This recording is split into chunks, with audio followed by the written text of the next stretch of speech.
Hello viewers, welcome back to my channel Assam Auto Explorer আৰু মই আপোনালোকৰ host Himanshu. আজি বৰ্তমানটো আমাৰ পুৰা ইণ্ডিয়াতে লকডাউন চলি আছে। আশা কৰো সকলো সেফ হৈ আছে আৰু সকলো ঘৰতে সোমাই আছে, লকডাউন মানিছে আৰু যি কৰোনা ভাইৰাছ আহিছে, কৰোনা ভাইৰাছৰ কাৰণে এটা দীঘলীয়া লকডাউন দেশত দিবলগীয়া হ'ল, এটা জৰুৰীকালীন পৰিস্থিতিৰ সৃষ্টি হ'ল। গতিকে যিহেতু মোৰ চেনেলটো বাইক গাড়ী ৰিলেটেডেই হয়, গতিকে ইয়াত মই আপোনালোকৰ গাড়ীখন কেনেদৰে ৰাখিব লাগিব, কাৰণ অলৰেডি 9-10 দিনমান হৈ গ'ল আৰু আছে সিমান দিন। গতিকে কি কৰিব লাগে, কেনেকৈ ৰাখিব লাগে, সেই কথাখিনি আপোনালোকক কেইটামান পইণ্ট জনাম। সেই পইণ্টকেইটা মানি থাকিলেও গাড়ীখনত কোনো ধৰণৰ বেটাৰী বা একো অনিষ্ট নোহোৱাকৈ চলি থাকিব, ঠিকে থাকিব। গতিকে সেই তাৰ দুটামান টিপছ মই আপোনালোকক দিব বিচাৰিছোঁ আৰু আপোনালোকৰ যদি তেনেকুৱা কিবা টিপছ আছে সেইখিনিও শ্বেয়াৰ কৰিব, তলত কমেণ্ট কৰিব, যাতে ৰাইজেও মোৰ ভিউৱাৰ্ছখিনিও দেখিব পাৰে আৰু ময়ো জানিব পাৰোঁ, ময়ো জানিবলৈ ইচ্ছুক হৈ থাকিম। এতিয়া কথা হ'ল প্ৰব্লেম কি আহিব পাৰে। গাড়ীখন যদি বহুত দিন এনেকৈ ভৰাই থোৱা থাকে, ঘৰত আপোনাৰ গেৰেজত যদি ভৰাই থোৱা থাকে বা মুকলি ঠাইত থাকে, কোনোৱে টাউন বা চিটিবিলাকত ৰাস্তাৰ কাষতে পাৰ্ক কৰি থোৱা দেখা যায়। গতিকে কি প্ৰব্লেম হ'ব পাৰে, এটাতো বেটাৰী ডাউন হ'ব পাৰে, আৰু 2 নম্বৰ যদি টায়াৰ প্ৰেছাৰ কম থাকে তেতিয়া তাত টায়াৰটোত অলপ ডেমেজ হ'ব পাৰে। থাৰ্ড আহি গ'ল আপোনাৰ গাড়ীখনৰ যিটো ইঞ্জিনৰ যিটো কম্পাৰ্টমেণ্টত কিবা নিগনি বা তেনেকুৱা জাতীয় জন্তুটো সোমাব নোৱাৰে, জীৱ সোমাই থাকিব পাৰে, সাপ চাপ কেতিয়াবা সোমায়। গতিকে তেনেকুৱা কেইটামানেই আছে, আৰু কালাৰৰ কাৰণে গাড়ীখন সোমোৱাৰ আগত ধুই মেলি চাফ চিকুণ কৰিয়ে ৰাখিব লাগে, সেইটো এটা কথা। আৰু এইটো কথা বেয়া যে ধুই পেলাই ডাইৰেক্ট গাড়ীখন ভৰাই থৈ দিলে, কাৰণ ধুই পেলাই ভৰাই থৈ দিলে যিবিলাক ব্ৰেকৰ কেলিপাৰ বা তাৰ যিটো ৰিয়াৰ ড্ৰাম ব্ৰেকতো যিটো আপোনাৰ চিলিণ্ডাৰ বুলি কয়, হুইল চিলিণ্ডাৰ বুলি কয়, সেই বস্তুবিলাক ডেমেজ হোৱাৰ চান্সেছ থাকে। চ' প্ৰথম কথা কি কৰিব লাগে, গাড়ীখনত সদায় আপুনি যিটো ইঞ্জিন কম্পাৰ্টমেণ্টটো খুলি চাব লাগে। যেতিয়া বহুত দিন থাকে, তাত নিগনিয়ে কিবা অত্যাচাৰ কৰিছে নেকি গাড়ী ষ্টাৰ্ট দিয়াৰ আগত। এতিয়া প্ৰথম কথা আপুনি গাড়ীখনত নক কৰি চাব, যাতে কিবা থাকিলেও সেইটো গুচি যায়, ঠিক আছে। তাৰপাছত আপুনি বনেটটো খুলিব। এটা কথা, ইঞ্জিন বেটো খোলাৰো হয়তো আপুনি নাজানিবও পাৰে, কাৰণ এইবিলাক সাধাৰণতে মেকানিকে কৰা কাম, নিজে নাজানিবও পাৰে। বহুত গাড়ীতে কিছুমানৰ লেফ্ট ছাইডেও থাকে, ৰাইট ছাইডে এটা এই পজিশ্যনটোতে দেখিব, এডাল আপুনি টানিব লাগে, ঠিক আছে। কিছুমান গাড়ীত ইয়াত ছুইচ থাকে, আৰু কিছুমান গাড়ীত ফ'ৰ্ড বা তেনেকুৱা কিছুমান আগৰ চেভ্ৰলেট তেনেকুৱা গাড়ীত লেফ্ট ছাইডেও দেখা পোৱা যায় সেই জেগাটোত। গতিকে সেইডাল টানি দিয়াৰ পাছত ইয়াত এটা লক থাকে, ঠিক আছে। সেই লকটো আমি মানে বনেটখন যেতিয়া তাত যদি খুলি দিয়ে, বনেটখন কেতিয়াও কোনো গাড়ীতে ওপৰলৈ উঠি নাহে। ইয়াত এটা লক থাকে, লকটো খুলি দিব লাগে। তাৰ কাৰণে আপুনি এই তলৰ যিটো এটা গেপ হৈ যাব, সেই গেপটোৱেদি চাব ক'ত খুলিব লাগে। চ' খুলি দিছোঁ, এতিয়া আপোনাক দেখাই দিছোঁ লকটো কোনটো, এইটো ইয়াত ওপৰলৈ এনেকৈ দাঙি দিব লাগে, দাঙি দিলে এইডালক খুলি দিয়ে, ঠিক আছে। গতিকে নক ইঞ্জিন বেটো খুলিব, ইয়াত চাব নিগনি চিগনি কিবা সোমাইছে নেকি বা কিবা তেনেকুৱা জীৱ আছে নেকি ইয়াত, সেইখিনি চাব, চেক কৰিব। আৰু নিগনি সোমালে সদায় গাড়ীখন মুচিব, যিবিলাক ধূলি বালি থাকে, নিগনি ঘূৰি ফুৰা চিন থাকিব পাৰে। ইঞ্জিন বেটো সদায় চাফা কৰি ৰাখিব লাগে, গাড়ীখন যেনেকৈ চাফা কৰে ইঞ্জিন বেটো নিজে মুচি মেলি ভালকৈ চাফাকৈ ৰাখিব পাৰে। ইয়াত দেখিছে মই চাফাকৈ ৰাখিছোঁ।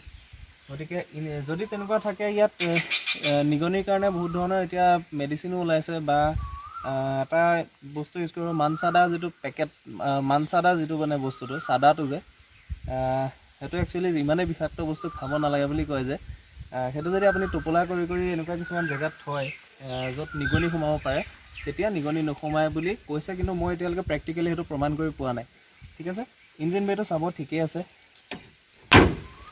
ইঞ্জিন বেটো ঠিকে আছে। গতিকে মই গাড়ীখন ষ্টাৰ্ট কৰিব পাৰোঁ, তাত কোনো ধৰণৰ কটা কুটা হোৱা নাই, ঠিক আছে। নেক্সট কথা আহি গ'ল টায়াৰকেইটা সদায় একেটা জেগাতে থাকিলে তলত এটা ফ্লেট টাইপৰ হৈ যায়গৈ।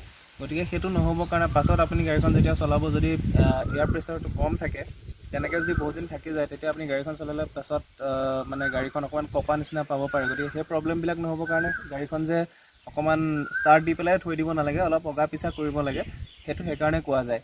আৰু আজিকালি যিবিলাক মডাৰ্ণ ইঞ্জিনবিলাক এনেকুৱা যে আপুনি ডিজেল ইঞ্জিন এটাও 10 দিন ষ্টাৰ্ট নকৰি 10 দিনৰ পাছত ষ্টাৰ্ট কৰিলে কোনো প্ৰব্লেম নহয়, কিন্তু পেট্ৰল ইঞ্জিনটো 10 দিনৰ পাছত ষ্টাৰ্ট কৰিলেও একো নহয় যে 3 দিনৰ মূৰে মূৰে ষ্টাৰ্ট কৰিব লাগিব, সেইটো কথা নহয়। গতিকে 10 দিনৰ মূৰত কৰিলেও একো নহয়, কিন্তু আপুনি কিছুমান কথা চাব লাগে যে এইটো ফ্লেট টায়াৰৰ কাৰণে যিটো কথা কৈছোঁ, টায়াৰকেইটা অকণমান ইফাল সিফাল কৰিব লাগে বা ইয়াত কিবা সোমাইছে নেকি সেইটো চাই থাকিব লাগে। আৰু নেক্সট কথা, গাড়ীখন যদি এনেকৈ মুকলিকৈ থাকে, গেৰেজৰ ভিতৰত থাকিলেও আপোনাৰ ধূলি চুলি পৰিব পাৰে। গতিকে এই ধূলিটো আপুনি কোবাই দিব পাৰে বা তিতা কাপোৰ এখন দি মুচিব পাৰে। যদি আপুনি গাড়ীখন বাহিৰতো পাৰ্ক কৰে, বাহিৰত পাৰ্ক কৰিলেও যেতিয়া ধূলিবিলাকৰ এটা চামনি বহেগৈ, তেতিয়া সেই ধূলিবিলাকৰ চামনিটো ৰ'দৰ পোহৰত আপোনাৰ গাড়ীখনৰ কালাৰটো ডেমেজ কৰিব পাৰে। গতিকে সেইটো মোহাৰি পেলাই তিতা কাপোৰ এখনে আপুনি যদি বাহিৰতো পাৰ্ক কৰিছে এইকেইদিনত, ফ্ৰীয়েটো আছে, আপুনি নিজৰ গাড়ীখন চাফা কৰিব গ'লে কোনেও একো নকয়। গতিকে তিতা কাপোৰ এখন লৈ পেলাই গাড়ীখন মোহাৰি দিব, তাৰপাছতে আকৌ শুকান কাপোৰ এখন দি মোহাৰি দিব, ঠিক আছে?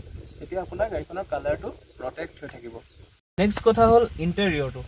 গাড়ীখন যেতিয়া বহুদিন গেৰেজত বা কোনোবা জেগাত থাকে, বিশেষকৈ প্ৰব্লেমটো তেতিয়া হয় যেতিয়া ঠাণ্ডা দিনত, বৰষুণৰ দিনত হয়। বৰষুণৰ দিনত কি হয় যে গাড়ীখনৰ অকণমান ভেঁকুৰ টাইপৰ কিছুমান বস্তু আহি যায়, ভেঁকুৰেই হয় আৰু ভেঁকুৰ আহি যায়, যিবিলাক মচিব লাগে। কাৰণ এতিয়াতো গৰম দিন, আমাৰ অসমত বিশেষকৈ গৰম দিন, ইমান প্ৰব্লেম নাই। গাড়ীখন আপুনি যদি ভৰাইতো ৰখা হৈছে, গতিকে গাড়ীখন সদায় ইণ্টেৰিয়ৰটো ক্লিন কৰি ৰাখিব, ধুনীয়াকৈ মুচি মেলি ৰাখিব। যদি ইণ্টেৰিয়ৰ পলিচ আছে, পলিচ কৰি ৰাখিব, তেতিয়া আপোনাৰ গাড়ীখনত সোমায়ো ভাল লাগিব বহুত দিনৰ পিছত যেতিয়া আহিব, আৰু বেয়া দুৰ্গন্ধবিলাকো নাহে। আৰু এইটোও চেক কৰিব যে গাড়ীখনৰ ভিতৰতো নিগনিয়ে কেতিয়াবা বাহ লয়, গতিকে গাড়ীখনৰ ভিতৰত নিগনিৰ গুণ আহিছে নেকি চাওক, যদি আহিছে তাৰ ব্যৱস্থা লওক। নিগনি ক'ত ক'ত সোমাব পাৰে, প্ৰথম কথা ইঞ্জিন বে। নেক্সট হৈ গ'ল আপোনাৰ যিটো ব্ল'ৱাৰ বুলি কয়, যিটোত ফেনখন ঘূৰে বা AC-টো যিটো বস্তুৱে বতাহটো আমাৰ ভিতৰলৈ পঠায়, ব্ল'ৱাৰত সোমায়, কেতিয়াবা হৰ চাউণ্ড দিয়ে। তেতিয়া আপুনি ব্ল'ৱাৰটোত একো কৰিব নালাগে, ব্ল'ৱাৰটো গৈ চাফা কৰি দিব ক'লেই হ'ল কোনোবা জেগাত। নেক্সট আহি গ'ল আপোনাৰ মেটখিনি উলিয়াই চাব, আৰু নেক্সট আহি গ'ল আপোনাৰ যিটো ষ্টেপনি টায়াৰ, যিটো আমাৰ স্পেয়াৰ টায়াৰ, সেইটো উলিয়াই চাব, তাৰ তলত নিগনিয়ে বাহ লয়। গতিকে সেইকেইটাই বস্তু, সেইকেইটাই কথা, ইমান বিশেষ নাই। মই ভাবিলোঁ যে কথাকেইটা আপোনালোকক জনাই থওঁ, আৰু আপোনালোকেও যদি তেনেকুৱা কিবা আৰু কৰিবলগীয়া আছে বা তেনেকুৱা কৰিবলগীয়া থাকিবও পাৰে, মই এতিয়া পাহৰি যাব পাৰোঁ বা মোৰ মনত নাহিবও পাৰে সেইখিনি কথা। গতিকে আপোনালোকে কমেণ্ট কৰি জনাওক, সেইখিনি ময়ো মানিবলৈ চেষ্টা কৰিম। আৰু লগতে গাড়ীখনৰ লাইটবিলাক দি চাব, হৰ্ণ চৰ্ণ বজাই চাব, সেইখিনি গোটেইখিনি বস্তু ঠিকে আছেনে নাই, সেইখিনি কৰি থাকিব লাগে। আমাৰ দেশৰ মাননীয় প্ৰধানমন্ত্ৰীয়ে যিটো আমাক আহ্বান জনাইছে যে ঘৰৰ ভিতৰতে থাকিবৰ কাৰণে, কৰোণা ভাইৰাছক আমি ৰোধ কৰিবলৈ, তাৰ যিটো চেইনটো সেইটো ভাঙি দিবৰ কাৰণে। গতিকে সকলো সেয়া মানি চলক, সকলো সুৰক্ষিত হৈ থাকক। গাড়ী চলাওঁতে ছিট বেল্ট পিন্ধি চলাবলৈ নাপাহৰিব, আৰু আপোনাৰ লগত বহা কেইজনকো ছিট বেল্ট লগাবৰ কাৰণে ক'ব। বাইক চলাওঁতে হেলমেট পিন্ধিহে বাইক চলাব। আজিলৈ ভিডিঅ'টো ইমানেই, আশা কৰোঁ আপোনালোকে ভিডিঅ'টো চাই ভাল পাব আৰু কমেণ্ট কৰিব বুলি আশা কৰিছোঁ। ধন্যবাদ।